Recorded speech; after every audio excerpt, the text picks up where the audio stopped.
All right, Joe Woods, defensive coordinator, talked about handling kind of the external criticism, which there has been a lot of. Here's Joe Woods from earlier today. You just have to be tough-minded. Things aren't always going to go your way, but as long as you're confident, because you have to be that way with the players. Because if you doubt yourself, they're going to doubt themselves. But the one thing I would say is, I was in this situation as a position coach in 2019 when I went to San Francisco. I think Kyle's first year they were 6-10, and then they were 4-12 the second year. And when I got there, there was a lot of people, calling for Saleh because they regressed a little bit defensively. Kyle made some changes, and we went in. They were 4-12, last place in division. In 18, we had a couple key additions in the offseason, and we went from last to first in the division, 13-3, and went to the Super Bowl. So I feel like that's something that's possible here, just with the roster that we have. And I think, again, the guys will be better next year. And Ashley, I'm not one that calls for somebody's job, any of that. The only thing I would say is it's year 3, and the last 2 years, you really didn't get it together until it was too late on the defensive side of the ball. That's I don't think they're putting guys in position to be successful.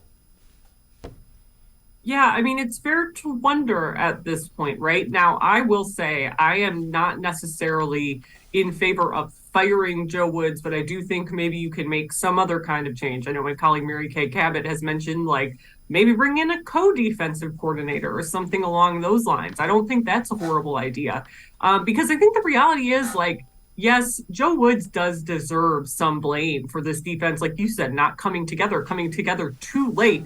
When they're out of contention, essentially, in each of the last 2 seasons. But I do think if you get rid of him, it doesn't solve all your problems, because I still think a lot of this falls on how this team was built. And they made a lot of sacrifices up front in their defense. Of course, we know they don't want to spend a lot of money or give up a lot of draft capital on their defensive tackle room. To a similar extent, I think that's true with the linebackers. They obviously drafted JOK and went out and got a guy like Anthony Walker, but otherwise, a lot of these younger guys who they had up front, who they thought would develop, really haven't. And I think that's made life a lot more difficult for this coaching staff, for Joe Woods in particular. Now, I do think as a coach, you have to find a way to make the pieces you have work, get guys in there who are going to work, and put them in a position to be successful. So I think you have to make some kind of change, but I do think if Joe Woods is gone next season, I wouldn't be surprised if a lot of these same issues are here, even with a different voice in the room and a different system, because I think some of it goes way beyond Joe Woods and his pay grade, honestly. Yeah, you definitely need some sort of change either between the linebackers or the defensive tackles. That was exposed. Light and light, undersized and fast. It just didn't work.